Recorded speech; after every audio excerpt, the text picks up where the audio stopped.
มาเบิ่งก่อนอยู่มองได้เฮือนน้องน้อยเฮือนไม่เฒ่าเพิ่นนะพี่น้องคนแล้วก็ได้ผมบ่ทันเคยเห็นจักเทื่ออยู่อันนี้เฮือนไม่เฒ่าโดยก็ไม่เฒ่าน้องน้อยคนไปแห่งคนสูงจ้ะเอ้ย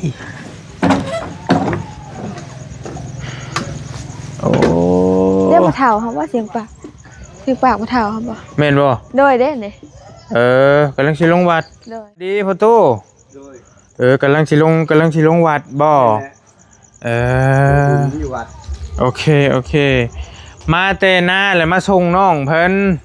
แล้วมาเยี่ยมเฮือนชานว่าอยู่หม่องใดเฮือนชานบ่เคยมาจักเทื่อขออนุญาตขึ้นเบิ่งเฮือนเบิ่งชานนี่เด้อโดยมันมืดกระโดดเนาะ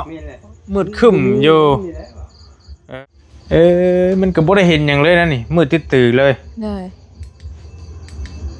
เบิ่งอุ้ยตกใจไผอยู่ในหั่นเมแล้วบ่เป็นหยังเคยเว้ากันดิบ่เป็นหยัง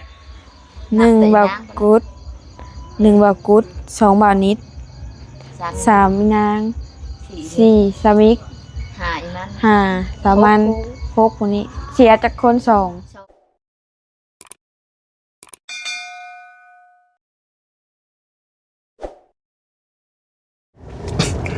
ไปพี่น้องมาต่ออยู่ในบ้านบัดนี้มาส่งน้องน้อยเพิ่นก่อนอยู่หม่องได้ล่ะซื้อไปเลยบ่อยู่หากะฮอดเฮือนน้องโมน้องโมหลังเก่าอยู่ทางในนี้พี่น้องเอ้ยให้มาเบิ่งก่อนอยู่หม่องใดเฮือนน้องน้อยเฮือนไม่เฒ่าเพิ่นนะพี่น้องคนแล้วก็ได้ผมบ่ทันเคยเห็นจักเทื่ออยู่บ่ทันมีไผร้อยอีหลีเจ้าหยังมาใส่รถเลี้ยวเข้ากันเลี้ยวนี่เนาะอ๋อเลี้ยวเข้าทางว่าเลี้ยวเข้ามื้อนั้นเฮือนน้องอันนั้นขี้ฝุ่นแหละพี่น้องพี่ลึกขี้ฝุ่นโอ้ยเล่นไวๆเนี่ยนี่แม่นบ่เห็นหยังเลยนะอยู่พี่บอกได้ดีสื่อไปเลย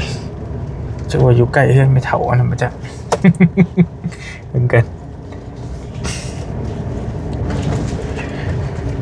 กะทางอันผู้บ่าวน้องนั่นก็อยู่นี่แล้วว่ะเหมือนกันเด้อคือว่าเห็นอยู่นี่แหละนี่เพื่อนจะเข้าค่ะใช่นี่เด้หลังตัวนี้อันนี้คือมืดแท้บ่มีผ้าผ้าเลยเอ้าเข้าประตูเข้านี่แต่ว่าบ่ได้เข้าไอ้จอดนี่เนาะนี่บ่ความหมายว่าเฮาย่างเข้านี้เนาะโดยเอ้าคือมืดคือมัวแท้ทั้งน้องเพิ่นมาฮอดแล้วทั้งน้องนิ้วบ่คนไหนน้องนิ้วคือบังไอ้เบิ่งก่อนน้องแหนมโอเคกำลังจะไปเล่นบุญบ่ลูกโอ้ยผู้งามแต่เบิ่งในเงินคนจักพันไปเล่นบุญไอ้เบิ่งดูเบิ่งแบบไอ้เบิ่งลูกกับไอ้เบิ่งคนละจักพัน30แต่จักพันลูกน้องที่เพิ่นนึ่งข้าวมื้อนั่นแหละบ่รีมาหาเพิ่นมื้อนั้นเป็นอยู่ใกล้ๆกันนี่มีจักพันลูก30คือกันบ่หลายอยู่ผู้นี้ลูกอ้ายบ่ไอ้บ่คนนี้เป็นอ้ายคนเอื้อยอันนี้ลูกเอื้อยโคกตัวนี้ฮะคนไหนลูกเจ้าลูกคนนี้เด้นี่เด้มีบักหามมี2คนผู้ชาย2คนนี้แม่นครับหลายคนเบิ่งอันนี้อ้ายสิเอาเงินให้ชุมเจ้าไปซื้อกินน้ำกันเด้อบ่ฮู้อ้ายสิแบ่งแนวใดมันหลายคนอ้ายให้100,000เด้อให้ผู้อ้ายก็ได้เด้ออ้ายเด้อไปซื้อแบ่งลูกหลานกินเด้อซื้อลูกชิ้นลูกหยังแบ่งกับเจ้ากินแน่งานบุญพี่น้องเอ๋ยบุญกองข้าวบ่บุญธาตุบุญธาตุโดยไปลูกไปมันสินั่นไปบ่มีไฟช่ำบ่น่ะเพิ่นกำลังพากันไปย่างดูเอาน้องลูกไปโอเคไปเอาเงินให้น้องๆเพิ่นพากันไปหลินบุญมันโป่งได้ยังบ่ว่าเนาะจังมันสิเป็นจังได๋เลยมันย่างได้แล้วไปกำอยู่ยังมันติงบ่ได้เด้ก็แม่นแล้วแต่ว่าอย่าออกเกินออกพอดีแล้วอ้ายเอ้ยไปพออยู่พอแล้วก็ยันแบบมันกระเดิงเลยนะขนาดเป็นเลยเขาดูเจ้านี่นะมันแตกอันนี้เด้นี่มันถาวเลยเนื้อมันกิ่วเลย นี่ตัวนี้แล้วมันเป๋เลยมันขับนี่ อืมโดยกะคันว่าบ่ออกเลยให้ยันมันแห้งสิขี้เต็กนะมันต้องออกกำลังกายนำนี่ แม่น คันออกลายแต่ก็บ่ไหวอีก แตเลยดูแตกเลยมันปีนถอยหลังไปทะลักคอมันรุดดิ อ้ายขี่รถจักร บ่รถไถธรรมดาเนี่ยเฮาขับได้เฮาไปทำงานเวลาทำงานได้เดี๋ยวเขาไปพูดกันยังเฮาไปจิตครับนะเขาเจ้าอยู่ แล้วรถยังมาชนบัดนี้ บ่ได้ชนเลยทะลักคอมันเลยรุดข่อยถอยก้นแน่มันก็โดนแต่ผู้นักก้นเนาะมันแน่มันก็ตึกนะทะลักคอ อ๋อเจ้าเฮ็ดผิดพลาดเองว่าง่ายก็ได้บ่ได้มีแผลชน แม่ โอ้ สวนบ่ได้ชน โอเคโโอเคอ้ายไปซะอย่ามันเดึกซุมเจ้า เขาต้องซื้อเขา ไปซื้อปั่นกันกินเด้อน้องเด้อโดยใช้ตัวได้ล่ะตัวนี้บ่คือมืดแท้ เดี๋ยวเอ้ยโอ้ดียังมีครบอ่ะใช้ไม้ก่อนอย่าบอกนะบ่มีคนอยู่เฮือนใช่ไหม บ่มีว่ะ อันนี้เฮือนไม่เท่า โดย ก็ไม่เท่าน้องน้อยแต่มีห้องน้ำบ่ โดยมี ห้องน้ำอยู่ขึ้นทางไหนละบาดนี่ ขึ้นทาง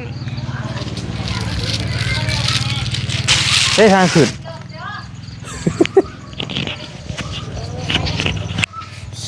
ใช่ขึ้นอยู่พี่ถึงอยู่บ่คนไปให้คนสูงใช่ เอ้ยโอ้ เรียกมาเฒ่าครับว่าเสียงปากมาเฒ่าครับบ่ แม่นบ่ โดยเด้นี่ กำลังสิลงวัด โดย บอกแล้วเลย มาเฒ่าขอขึ้นเฮือนกันเด้อเอาพาแขกขึ้นเบิ่งเฮือนกันเด้อ กำลังสิลงวัดบ่พ่อตู้เจ้ามาส่งน้องเพิ่นตะนะได้ยินอยู่บ่เรามาก่อนเรามาก่อนก็ได้เรามาก่อนผู้นี้บ่พ่อเฒ่า โดย สบายดีพ่อตู้กำลังสิลงวัดบ่อยู่วัด โอเคมาแต่หน้าแล้วมาส่งน้องเพิ่น เจ้า แล้วมาเยี่ยมเฮือนชานว่าอยู่หม่องใดเฮือนชานบ่เคยมาจักเทื่อ ขออนุญาตขึ้นเบิ่งเฮือนเบิ่งชานนี่เด้อโดย บ่มีไฟใจไฟ มันมืดกระโดดเนาะ นี่แหละ มืดครึ้มอยู่โอเคไปช้ายันว่าเจ้าฟ้าบ่ไปขึ้นไปเยี่ยมเบิ่งจังน้อยแล้วก็สิเมื่อโดยยันว่าเราฟ้าเราสิลงบุญพี่น้องเอ้ยมัน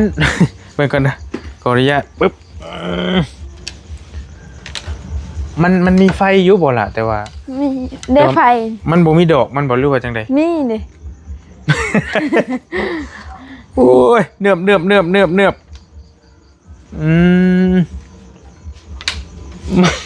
เดี๋ยวมันไฟฟ้าบ่หรือไฟหยัง ไฟอากาศไฟแสงอาทิตย์ อาจก็ยังว่ามัน เบิ่งก่อนบริขออนุญาตถ่ายบริดับไฟเด้อพี่น้อง1 2แตบเอ้าแตบเดี๋ยวเอาบ่ดับช้าบ่นี่เอาออกช้าเอานี่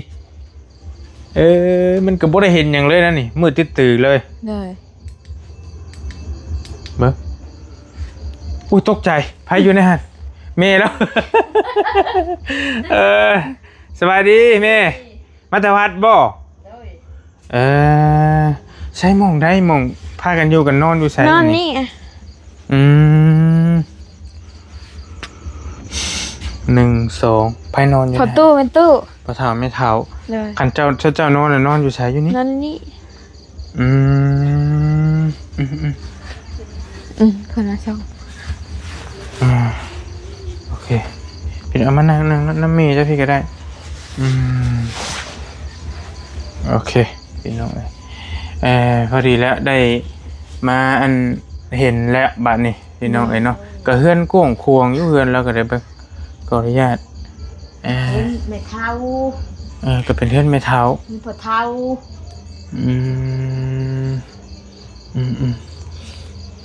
หลังคามันก็ยังโอเคอยู่ที่ยังดีอยู่ที่ เลย ยังพอได้อยู่แต่ว่าทั้งนั้นเป็นฟ้าไม่กระจาดบ่ล่ะ เลย เป็นผ้า ไม่กับภาค ไม่พาบ้านอันนี้ก็ไม่พาบ้านทาง ด้านมอดเลย ทางนี้ไม่พาบ้าน โบเป็นอย่างที่ไอ้ายขึ้นเฮือนนี่โบเป็นอย่างที่บุ เป็นยังดอกลูก บ่ได้มีหิดมีของที่เฮ็ดแต่ว่าถามบ่เฒ่าแล้วกินนี่ว่าขึ้นได้เลยขึ้นได้เลยว่าซั่น เลย เห็นว่าบ่คือกันแต่ละหม่อง ได้ แต่อันเจ้ายังน้อยในหยังก็อยู่นี้บ่ล่ะอยู่นี่ประจำบ่ ด้วย หรือว่า มี แนว แต่ ใด อยู่หน้ามีบุญและข่าวมากมืออะ ความหมายว่าถ้ามีเวียกมีงานก็ต้องได้มาอยู่นี้พากันมาอยู่นี้กับแม่ เลย อืมแล้วคือไผนอนทางนั้นซะนะ อันนั้นหลานเพิ่นนอนเดี๋ยวนี้หลานเพิ่นไปเก็บมะเขือ เอ่อโอเคแล้วอันชนพละ ข่าวมาเนี่ยก็เต็มมาแล้วบ่นอน ลูกหลานเพิ่นเข้า ลูก มา หลานเพิ่นข่าวมา ปัจจุบันนี่นะมีแต่พ่อเฒ่าแม่เฒ่า เลย สองเฒ่าแล้วนี้ เลย แล้วไผเป็นคนเลี้ยงเรา ลูกสาวกลางเราได้ น้องของแม่บ่ เลย น้องของแม่ ผู้ เท่า นี้ นึง น้องของน้องนี่แหละน้องของแม่ โดย โดยน้องของเจ้า เลย โอเคเพราะว่าน้องน้อยทั้งกับน้อยกับแม่นี่ก็ต้องออก เพื่ ดู อน ต่างหากนะ โดย ความหมายว่ามันก็สิบ่เห็นคักไปได้พี่น้องมันกลางคืนแน่ บ่มีไผ กับไฟเราก็บ่มีบาทนี่ มีแต่บ่เรื่อง แต่คือ มีกับไพ่บ่เฮือง มันบ่เฮืองแล้วมันบ่แม่นไฟฟ้าแต่อันนี้คือสายไฟสันแบตบนล่ะ อันนั้นเด้ใส่หมอกไผ่เด้โดย ไผตากอากาศเด้ ไผ่ เด้ ตากอากาศแบบในน้ำแม่เด้ เออ น้ำแม่ก็มันตายแล้วก็เป็นไส้ โอเคก็อยู่ในพี่เนาะเป๊ะทางเลยแต่ว่าดินมันเมนตัวทางเลย เลย ก็อยู่ติดกันเลยนี่นะมีเพื่อนอีกผู้หนึงบ่นี่กะ เลย ต่างหากอีกนี่ เลย พี่น้องเป็นเพื่อนติดกันอยู่ในบ้านพี่ก็ชมน้องน้อยเพิ่นว่าดินลมแต่เฮือนที่สิดอกนี่เนาะ เลย พอดีลมแต่เฮือนเลย เพราะว่าหลายคนก็ยังแบบว่าบ่มั่นใจว่าน้องเพิ่นอยู่แบบใดจังใดเฮือนอยู่แต่อยู่เฮือนบ่เฒ่าแท้บ่อหยังสินะ เลย แล้วก็มาเบิ่งซะให้มันหายของใจพี่น้องก็มาเห็นแล้วมื้อนี้ พี่น้องเพิ่นกำลังสิเข้ามาบ้านก็เลยถือโอกาสมาเบิ่งก็เลยมาส่งแล้วมาเยี่ยมเบิ่งเลยนะ เลย พี่น้องรบกวนพาอ้ายไป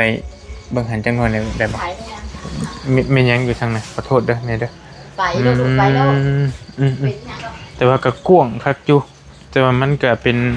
ทางนั้นกับ โอ้ท่างนี้ก็โล่งเลยบ่อันนี้ เลย เอ้ย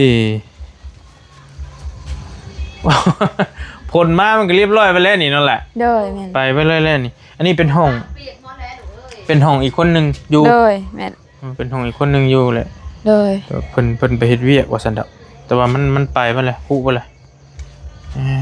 ฟ้าแม่กะพร้าอันหน้าต่างแล้วก็บ่มีฮอดบ่มีฮอดบานซ้ำเนาะเปิด เลย เปิดโล่งสิเลยนะพี่น้องเอ้ยโอเคมืดอีหลีเหรออันนี้ซ่าน เลย อู้น้ำกินนี่หั่นน่ะ เลยแม่น เอาขึ้นได้2ทางเลยพี่น้องขึ้นทางนี้ก็ได้ เลย ดินกว้างหอมกระชำนี่ โอเคมาเบิ่ง ตกได้ โจแต่อย่ามาเหยียบตืมเท่านั้นแหละ อันนี้ไฟที่ใช้ เลย ใช้ไฟแสงอาทิตย์โอเค ดินแค่ ดินในแม่นสุดหัวนี่นะบางคน เลยแม่นแหละหัวอ้อม จ่อๆนี่เลยแล้วก็มีห้องน้ำเข้าพี่น้องตอนนั้นเลยน้ำใส่เจ้าบ่ เลย ใต้เป็นเท้าแล้วลูก น้ำชนลานะเพิ่นขุดเอานะอยู่พี่ คุดนี่ คุดร้าน จ้างขุด เลย ขุดแล้วก็ตักเอาคือน้ำสร้างเป็นน้ำสร้างนั่นแหละเอาว่าแล้วก็ได้ เลย อุ้ยมืดเลยนี่ใช่ไหมพี่น้องอันนี้สมมุติว่าสมมุติว่าเรียกเอาไฟออกนี่บ่เห็นหยังเลย เป็นยังแล้วแต่ เอ้าคนเจ้ามาสากแบตเจ้าสากแค่สละ อยู่เพื่อนน้าสาวอีกบนนึงพูด ไปสากอีกหมองนึงต่างหากอีก เล นี่ ยอยู่เพื่อนน้าสาว นี่หมองเฮ็ดอยู่เฮ็ดกินแล้วอยู่ในนี่เลย เลย โอเคเดี๋ยวจังลงไปมันก็เด้อไม่เท่าแล้วก็บ่อยู่เนาะ เพิ่นลงบุญ ลงว่ะ มีแต่ผู้ลงวัดเบิดเลยตอนนี้แหละทางเขาทางขึ้นอีกทางหนึ่งนะ เลย เป็นประตูบ่หรือหยังนี่ ประตูเพิ่นบ่ได้อัน โอเคเฮือนมูลเฮือนมังแม่นบ่มีตุเฮือนกกเฮือนเข้านะแต่จุดกำเนิด โดย เฮือนไม่เฒ่าอยู่ในนี้ โดย และอันจักคนมันพี่น้องเจ้านะเฮาเคยถามแล้วบ่อยากลืมเลย แม่สิไล่กันเด้อ โดย 1เบากุด สองหมกนิด 2 สาม 3 อีนาง 3 สี่อีมัน 4 ห้าอีมิก พวกนิดได้นับแล้วบ่ นับเลย ขอโทษ บ่เป็นหยังเคยเว้ากันดิบ่เป็นหยัง 1เบากุด1เบากุด2เบานิด สาม 3มีนาง สี่ 4สามิก ห้าอีมัน 5สามัน6คนนี้เสียจากคน2 สองลูกแม่เก่า ยังเหลือ6 เลย โดย บรรลุ บ่แม่ เขาลูกหลานเพิ่นมาก็เต็มเบิดเอามัน แล้วก็มีบอลดูเลย เสีย2ยังเหลือ7คันเสีย2ว่าลูกเก้า ลูกเก้าบ่ 9 คน ไผน่ะ โอ้ตก ห ใจ ลานบ่นี่ค่ะคนนี้ก็หลาน คนนี้กับหลานนี่ โอ้ไอ้ตกใจ มาแต่ใช้ลูกมานั่งลงก่อนนั่งลงก่อนมาแต่เฮือน อันจะคือเป็นยา ร้านไพ่แบบใดอีก หลานนี่แหละหลานนี่เพื่อนนี่ เป็นลูกน้องของหลานเพิ่นนี่ โอเคเป็นลูกของน้องเมย์ โดย โดย มาแต่ใช้ลูก มันจะเฮือน มาแต่เฮือนเมย่าโอเคมาแต่ลินบุญบ่ลงแล้วบ่วันลงแล้วไม่ใช่ลงอีกอยู่บ่แม่น ได้มีเงินจักพันไปลินบุญพ่อให้จักพันลูก พอหาจักพันลินบุญ กะสิเบิดแหละเอาเพิ่นให้จักพันทำอิฐเพิ่นให้จักพันลูก สิ ให้10,000โอ้ยสั้นบางปุ้งบ่เดียวก็เบิดจ้อย เลย เอ้ยให้10,000เอาผู้อยู่ในนี่บ่ แม่ ผู้อยู่ในนี้แม่ นี่ได้นี่ผู้เลี้ยงแม่ แม่เจ้าได้ลูกแม่เจ้าอยู่ไส แม่ไปจ้าง อ๋ออยู่กับ ไป พ่อ ปายา อยู่กับพ่อ พ่อน่ะอยู่น้ำ โดย น้ำพ่อ จักปีแล้วหั่นจักปีแล้วลูก บ่จื้อครับ จากปี อัน ด้วย บ่จื้อบ่ฮู้ ประมาณ 7-8 ปี ชื่อหยังเจ้าชื่อหยัง สเต็ก เต้ง เลยสาเต้ง สาวเต้ง เลย คงเฮียนอยู่ติเขาเฮียนอยู่ติ โดย เขาอยู่ปอใดแล้วลูกปอหนึ่งยังปอหนึ่งอยู่ยังจักพันเงินพอให้ฮะมันออกมานับเบิ่งดูยังจักพัน เอาให้เพิ่นนี่เลย เอาให้เพิ่นคืนอีกเลยโอ้ยพี่เลยเงิน10,000นึงก็ประมาณ10กว่าบาท20บาทนี่แหละเงินบาทก็ได้บ่ให้สิครับเอาให้ไปลินบุญเอาบ่อยากได้จักพัน ใจอยากได้พี่อยากได้จักพันจักพันจังสิลินบุญพ่อหั่นน่ะลองเบิ่งจักพันจังสิลินบุญพ่อ เอายังหลานได้พอมันว่าให้10,000นึง ไอ้บนอาถามเลย เอาเบิ้งได้น้ำอ้ายจ้ะ แต่เบิร์กอาจจะหายเงินให้ก่อนเด้อ เอาไอ้ให้ใบหนึ่งเด้อพออยู่ที่ชำนี่ เข้าใจเด้อสาวย่อมือ ใจเด้อ โอเคไปซื้อหยังสิไปซื้อหยัง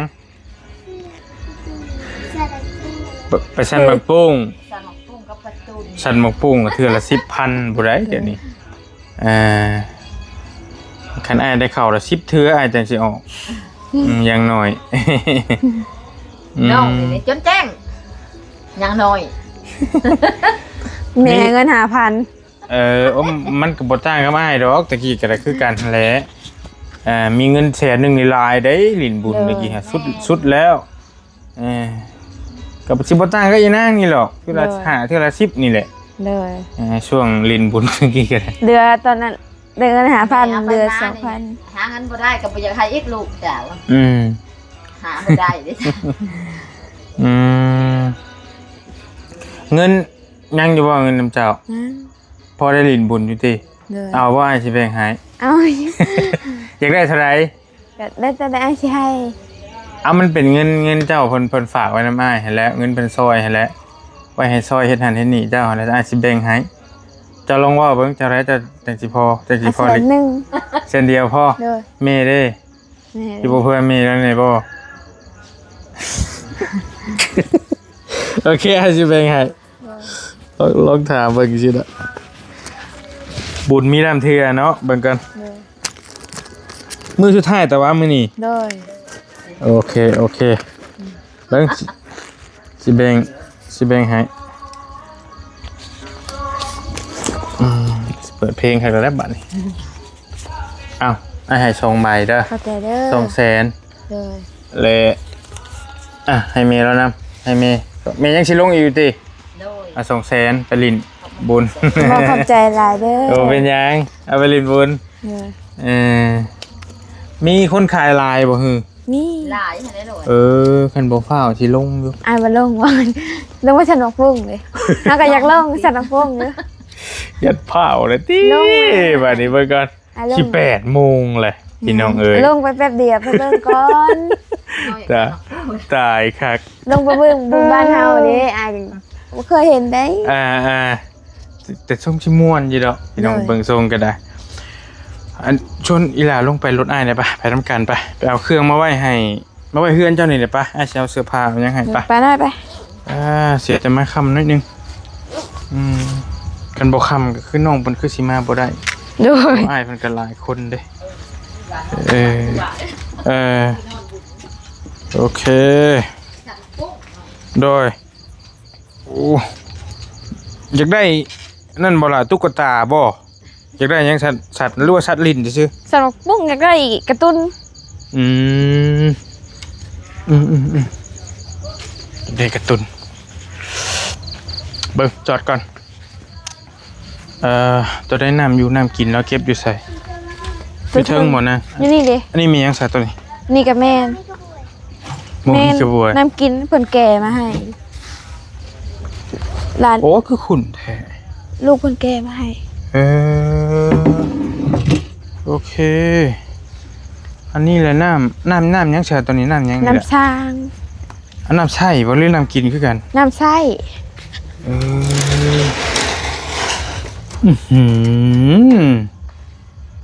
ดึก เกือบคู่เฮือนแม่นบ่เพิ่นใช้อยู่พี่ฮะ โดย เพิ่นเฮ็ดแบบนี้ โดย อีหล่าก็ตักได้บ่ลูก บ่ได้เดี๋ยวมันเลิก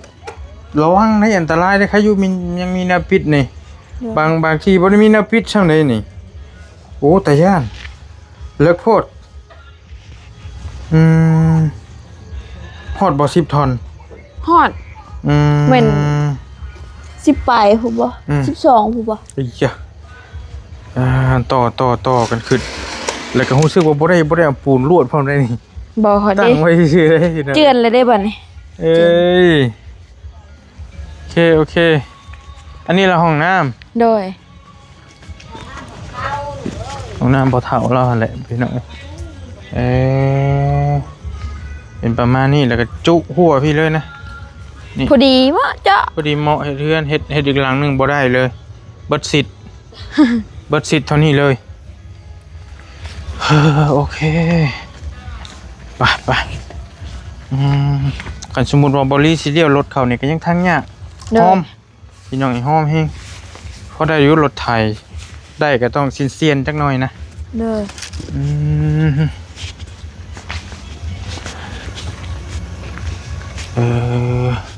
อีน่าสิได้ชื่ออยู่ดอกอยู่นี่มื้อนั้นน่ะผ่านไปเฮือนน้องเพิ่นเข้าไปในพุ่น โดย หลังนึงอยู่ทางในฮะใกล้ๆกันเหมือนกันเด้อเอาไว้ให้อันนั้นเจ้ายื้อขึ้นมายื้อเอารถน้องน้อยไอ้ผมมีมือจับล่ะ ตัวใด เอาไว้ให้น้องเป็นจักถุงก็ได้เจ้าลองเลือกเบิ่ง ตัวนั้นบ่ ว่าเจ้าจะเอาหยังตัวใดเป็น โอ้ย อันนี้บ่แล้วก็จะเอาขนมมาให้ อะไร ยายนะ เสื่อน ใช่ถือ ใส่ เอา เลยเสือขอบใจเด้อ เอาไว้ใส่ไว้แบ่งกันเด้อ เลย เบิ่งก่อนน่าจะเอามาม่าให้เอามาม่าให้ร้านจ้ะนี่เอาจัก5-6ถุงหั่นแหละประมาณนั้น ใส่ถือได้บ่ถือบ่ได้ ถือไว้ โอเคได้แล้วเด้อ ขอบใจเด้อ ขอบใจหลายๆน้องบ่เป็นหยังมีแต่สิ ไปลงน้ำเด้อเมื่อปะ เดี๋ยวลงเบิ่งก่อน อยากลงอยู่แต่มันเด็กลงอีกเด็กแท้ๆเลย บ่เด้อลงไปหนิดนึงลงไปหนิดนึงลงไปเบิ่งก่อน พี่น้องเอ้ยลูกสาวก็ที่ถ่ายอยู่จักอยู่เฮ็ด ลงไปเบิ่งน้อยนึงน้อยนึง มีงานบุญพี่น้องอยู่ในวัดมันถึมอยู่อยากให้ลงสันมาปุ่งให้ได้เบิ่งทรงโอ้แม่นแท้ได้ขนาดสัตว์น่ะก็เดียว อย่าให้สัตว์ให้ ไปถ้าจังหวะกันมาเอาไม่ให้ก่อนไม่ให้ก่อนเครื่องไปไว้ก่อนพี่น้องไปส่งร้านก่อนพี่น้องนี่เนาะวอลลี่โคโตจบคลิปปิดคลิปเดินทางก่อนบัดนี้ก็ได้นั่นแหละก็จังหวะกันมาส่งน้องน้อยเพิ่นอยู่เฮือนแล้วก็ได้เห็นแล้วพี่น้องที่เฮือนน้องเพิ่นอยู่เฮือนพ่อเฒ่าบ่แม่นเฮือนน้องเพิ่นเฮือนพ่อเฒ่าไม่เฒ่าหั่นแหละก็ได้มาเห็นคักแน่แล้วบัดเป็นเฮือนไม้เฮือนเก่าๆนั่นแหละเฮือนเราก็ได้เห็นพ่อเฒ่าน้ำเนกินนี่ก็ได้เนาะเอาอยู่ดีมีแห้งโชคมาแล้วจังว่ากันโคโตเดินทางก่อนเมื่อบ้านก่อนบัดนี้น้องเพิ่นว่าจะให้ลงไปบุญบ่ลงแล้วอย่ามันดึกบ๊ายบายเจอกันใหม่พี่น้องโดย